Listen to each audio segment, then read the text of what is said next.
سورۃ الاعراف میں آگے چل کر اللہ تبارک و تعالیٰ نے ایک ایسے شخص کا ذکر فرمایا جسے اللہ نے بڑی بلندیاں عطا فرمائی تھی، روحانی علم سے انہیں مالا مال فرمایا تھا، علم لدنی سے سرفراز فرمایا تھا۔ مفسرین نے مختلف روایتیں سامنے رکھتے ہوئے اس شخص کی تعین کے حوالے سے کہ بھئی یہ فلاں کے بارے میں ہے، اختلاف ہے ان کا، ان میں سے ایک شخص کا ذکر ہے جو بنی اسرائیل کا تھا، حضرت موسیٰ علیہ السلام کے زمانے کا تھا، اور اس کا نام تھا بلعم بن باعورہ۔ بلعم بن باعورہ یہ بنی اسرائیل کا بڑا عالم عابد زاہد آدمی تھا، عالم بھی تھا اور انتہائی عابد زاہد آدمی بھی تھا، اللہ کی عبادت میں مشغول، یہاں تک کہ اللہ نے اسے بندوں کی حاجت روائی کا ذریعہ بنا دیا۔ اللہ پاک نے اسے یہ کرامت عطا کی کہ وہ جب بھی اللہ کی بارگاہ میں دعا کرتا، اللہ اس کی دعاؤں کو قبول کرتا۔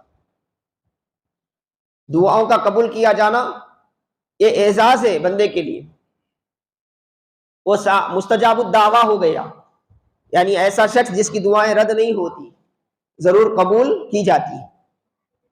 زمانہ گزرتا گیا، لوگ اس کی نیکوکاری سے فائدہ اٹھاتے رہے، جب بھی کسی کو کوئی حاجت ہوتی، جب بھی کسی کو کوئی پریشانی لاحق ہوتی، وہ اس بندے کے پاس آتے، اس سے دعا کرواتے۔ اب دعا کرواتے تو وہ دعا کرتا، اللہ دعا قبول کرتا اور اس بندے کی حاجت پوری ہو جاتی۔ لیکن یہاں پر ایک چیز ایسی ہوئی کہ وہ جو بندہ تھا بنی اسرائیل کا، جو عابد و زاہد تھا، عالم تھا، اس نے اللہ کی خفیہ تدبیر سے بے خوف ہو گیا۔ حالانکہ اللہ کے خفیہ تدبیر سے اہل اللہ، اللہ والے کبھی بے خوف نہیں ہوتے، یہ بے خوف ہو گیا۔ وہ سمجھنے لگا کہ بھئی اب میں بڑے اونچے مقام پہ ہوں، میرا اعلیٰ مقام ہے، میں کچھ بھی کر سکتا ہوں، میں کچھ بھی کر سکتا ہوں۔ آج بھی بہت سے جعلی عاملین دنیا میں موجود ہیں جو چند بیوقوفوں کو الو بنا کے یہ سمجھتے ہیں کہ ساری خدائی ان کے ہاتھ میں ہے۔ تو اس طرح اسے بھی یہ غرہ آ گیا۔ ایسے وقت میں ایک بری چیز یہ ہوئی اس کے ساتھ کہ جس خطے میں یہ رہتا تھا اس علاقے کا ایک بادشاہ تھا بڑا ظالم، اللہ کی مخلوق پر بڑا ظلم کرتا تھا۔ دور تھا حضرت موسیٰ علیہ السلام کا۔ موسیٰ علیہ السلام جو صاحب شریعت پیغمبر تھے، انتہائی جلال والے، انہوں نے اس بادشاہ کو ظلم سے روکا، منع کیا، ظلم سے باز آنے کی اسے تلقین کی۔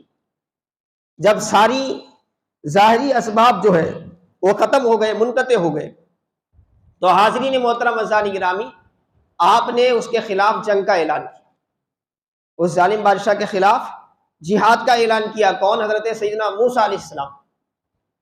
جب یہ جہاد کے لیے روانہ ہو رہے تھے تو بادشاہ خوف زدہ ہو گیا، خوف زدہ ہو کے وہ توبہ کر لیتا تو اس کے لیے بھی بہتر تھا، اس کے حواریوں کے لیے بھی بہتر تھا، لیکن اس میں بھی اس نے کیا ہے، غلط طریقہ اختیار کیا۔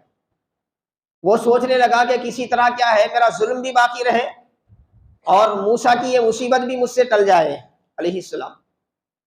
تو بڑے غور و خوض کے بعد اس کے حواریوں میں سے کسی نے مشورہ دیا کہ بلعم بن باعورہ کا استعمال کیا جائے، اس سے حضرت موسیٰ علیہ السلام کے خلاف بد دعا کروائی جائے، آپ کے لشکر کے خلاف بد دعا کروائی جائے، کیونکہ بلعم بن باعورہ بہت پہنچا ہوا ہے، وہ جب بد دعا کرے گا تو پوری موسیٰ اور موسیٰ کا جو لشکر ہے وہ تباہ و برباد ہو جائے۔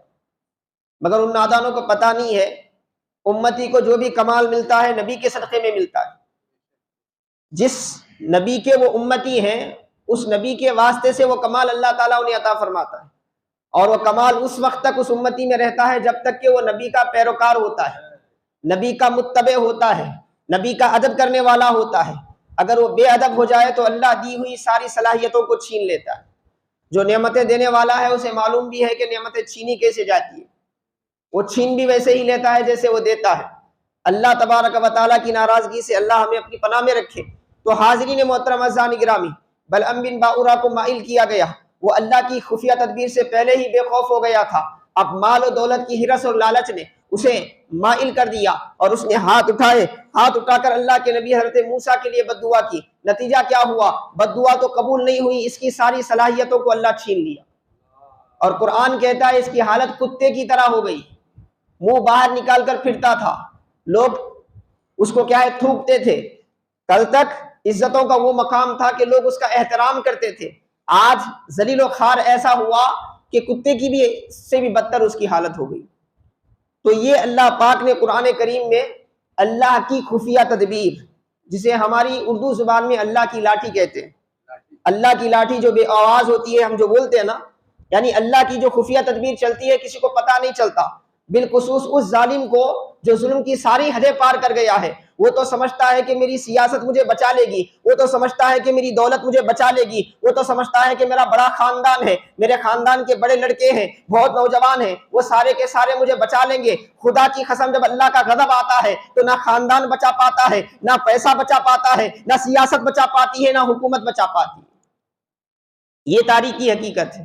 اسی لیے ایک مومن کو اس بات کا پابند کیا گیا کہ وہ ہمیشہ اللہ کے خوف میں مبتلا رہے، اللہ کے خوف میں اپنی زندگی کو گزارے، نافرمانی ہو تو فوری کیا ہے اللہ کی طرف رجوع کرے، یہ نہ دیکھے کہ نافرمانی کرنے کی وجہ سے کوئی اس کا پوچھنے والا نہیں ہے تو اس کا یہ مطلب نہیں ہے کہ وہ معاف کر دیا گیا ہے، یہ مطلب نہیں ہے کہ وہ اللہ کا پیارا ہے۔ جیسا کہ میرے آقا نے فرمایا، اگر کسی کو اس کے گناہوں کے باوجود اس کی مرادیں مل رہی ہیں تو اسے ڈرنا چاہیے، کیونکہ یہ اللہ کی خفیہ تدبیر ہے۔